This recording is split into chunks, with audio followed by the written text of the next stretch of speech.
Hi everyone, welcome back to OC Aviary. Now in today's video we're going to be looking at the preparation of the show cages ready for the shows. My first show is less than a week away for the British birds, so we're getting all the show cages prepared. Here's an example of one I've just done, which you're going to see in today's video, and hopefully you enjoy it and you pick up multiple tips along the way to make sure you have the best possible chance of winning big on the show bench and making sure that everything is pristine with presenting your birds like this.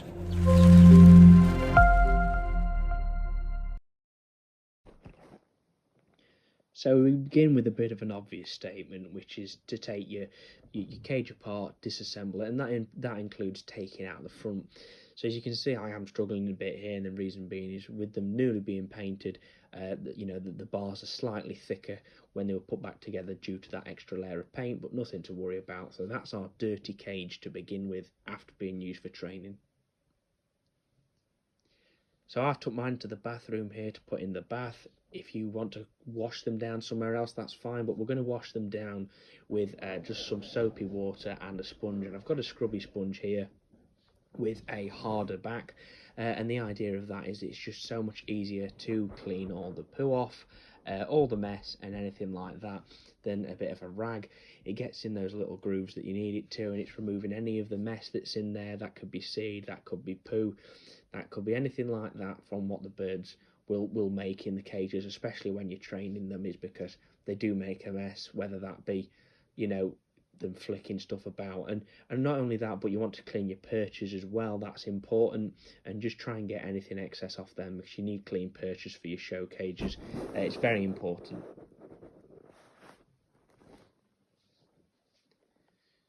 So then not only are you doing the interior of the cage, but you're also doing the exterior of the black gloss. You want to make sure that's all clean, dust free and anything mark free, because the whole overall presentation of the cage does matter, especially if you come to where a judge is struggling and you've got two birds that are almost identical. Well, the next point of call for which bird wins is going to be the presentation of that bird, and that's going to be on the cage. So the last thing you want letting you down is exactly how clean your cage is, for the sake of a short while cleaning them down. So I'm just scrubbing all visible surfaces here. We've got the top, we've got each side, and we've got the back. The bottom doesn't really need doing, and the bottom's not glossed. Also, don't forget to do your cage front as well, because that's equally important. You need that clean for your sticker, which you're going to see later on. But not only that, but you want to make sure that it all looks well done and everything matches correctly. Do your bars as well, because you will get a bit of mess on the bars as you're training with the birds, whether it's poo from where the birds have clung on or if it's seed. So I've got some P280 sandpaper here, and I just use this on my perches. You don't have to, but I like to do this just to get that top layer off. If there is any dirt left, anything messy, then we just sand that off and it gets your perches looking good as new. That's something I do, but that's up to you whether you want to or not. And once you've done that, just give your cage a rinse down, a good rinse down. You want to get all those soap suds off it and any of the excess dirt and anything that you've removed that may have not come out onto the bottom and have fell out. You just want to give it a good rinse down and make sure that everything's out of that you don't want to be there, so your cage is as clean as possible. And then you're going to dry it down, because you don't want to leave water sat on the wood, because if it does and there's any minor cracks or missing bits in paint, then we don't want the wood to swell. Don't forget to do that with your cage front as well. You want to make sure that looks good, and if there is any areas that have got exposed metal, the last thing you want is those areas to rust and make your cage front look rough, and overall take down how good the cage actually looks once you finish this process. And not only that, but make sure your decup's done as well, because that's equally as important. You don't want a messy decup. So that's the final product just there after cleaning it down with your soapy water. So now we're taking polish, and I'm just using some kitchen roll here and I'm spraying it on. The reason being is that I can control where I rub it into the paint and onto the cage, rather than spraying it everywhere, and I can make sure that it's dished out well enough. So we're going to do all visible surfaces again with this. So we're on the interior of the cage, trying to get that all the way around on the paint.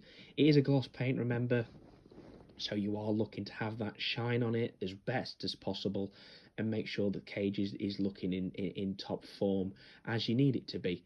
Not only that, but make sure treat it like buffing a car, is that you are going to be putting that polish on. You're going to add it with one cloth and take it off with another, but you want to buff it on, and you want to make sure it brings out that paint, shines it up, and it looks as good as you can get it. So we're also doing the exterior. Remember, it's important to clean down the exterior, but also just as important to polish it and finish it off to make it all match and look as well as possible. So again, all visible sides on that, and you want your gloss to look just as good as you can get it. From there, we're going to remove that polish or anything that's left of it, because you know it's important. We don't want excess on there. So I'm just using like a cleaning rag here, and I'm just going to take off any of the polish that's left on, if there is any, and just shine that up, buff it up, make it look good, and get that gloss really showing itself well, getting the shine that you want out of it. And again, just make sure you cover all your surfaces with this. Do the floor as well if you want, but the floor isn't as important with the polish. But then again, it does help, especially when you come to clear out your cage next time after the show, because the cages do inevitably get messy through that. Make sure you do your cage front as well. So we're just going to buff up the front and back of this. We want it to all look right. We want to do the top as well, because that's equally as important. It's visible, and you want to do all your bars as well, just making it look good. Need it to match. It's important. And then that's your fully buffed up cage. It looks well, and I'm quite pleased with this. We've got a purchase done well, the D cup's nice and clean, and the cage front's good. So that is your overall sort of workout with that. So now it's time to put your label on the cage for the show. Most champion breeders will know this, champion exhibitors, but if you're a novice, this is especially useful. So I've just took a random one here. I've just wrote this up. This is not a proper one, and you're just going to stick that on the left bottom corner of your cage. Remember, this is a native bird show cage, so it may differ for you when it comes to whatever you're showing, whether it be canaries. So then we've got our seed, and that's important that you put your seed in the bottom. For the native birds, you put your seed in the bottom like it needs to be, which is best. Make sure you do check your standards, because if it is something like a Scots Fancy, for example, I know they have paper, A4 paper, plain white on the floor, and just then give it a shake up, and it's all good to go as you need it to be. And your cage is pretty much all well presented like that, and then add your D cup. Get your D cup aligned in the centre so it all looks matching and as good as possible.